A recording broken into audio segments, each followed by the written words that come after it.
उसके बाद है gland. Gland is an organ that release hormone. Gland हमारी बॉडी का एक ऑर्गन होता है जो क्या रिलीज़ करता है हार्मोन। जब भी हार्मोन्स की बात आएगी तो याद रखिएगा ग्लैंड्स की बात आएगी।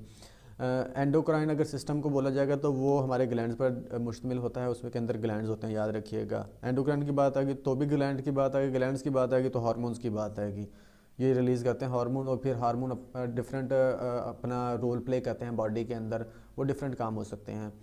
Endocrine glands releases the substances directly into the blood stream. जो एंडोक्राइन, दो टाइप्स के ग्लैंड्स होते हैं, याद रखिएगा, एक एंडोक्राइन ग्लैंड्स, दूसरे एक्सोक्राइन ग्लैंड। जो एंडोक्राइन ग्लैंड्स होते हैं इनको डक्टलेस ग्लैंड भी बोला जाता है। डक्टलेस ग्लैंड से मुराद क्या है, अगर फॉर एग्ज़ाम्पल हमने एक जगह से दूसरी जगह किसी चीज़ को शिफ्ट करना है, फ़र्ज़ कर लें हमने वाटर को ही शिफ्ट करना है एक जगह से दूसरी जगह, तो हम नल से एक पाइप लगाते हैं और दूसरी जगह उसको ट्रांसफ़र करते हैं।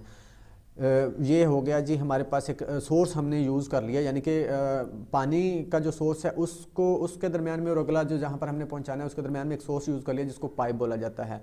ये जो एंडोक्राइन ग्लैंड्स होते हैं ना, ये जो अपना हार्मोन रिलीज़ करते हैं ना, वो डायरेक्ट ब्लड में करते हैं। उसके दरमियान में कोई भी सोर्स नहीं होता, यानी कि कोई भी पाइप टाइप या कोई और तरह का सोर्स नहीं होता जिसके थ्रू ये मतलब पहले रिलीज़ करें फिर उसके थ्रू आगे पहुंचेगा, ऐसे नहीं होता। ये डायरेक्ट ब्लड के अंदर हार्मोन को रिलीज़ कर देते हैं। अब exocrine glands release the substance into a duct or opening to the inside or outside of the body. ये जो एक्सोक्राइन ग्लैंड्स होते हैं ये समझ लें एक पाइप यूज़ करते हैं जिसको डक्ट बोलते हैं। ये डक्टलेस होते हैं, यानी कि कोई पाइप या कोई सोर्स यूज़ नहीं करते एक जगह से दूसरी जगह हार्मोन को पहुंचाने के लिए। ये जो एक्सोक्राइन होते हैं ये यूज़ करते हैं सोर्स को एक जगह से दूसरी जगह हार्मोन्स को पहुंचाने के लिए। तो ये डिफरेंस है इनमें।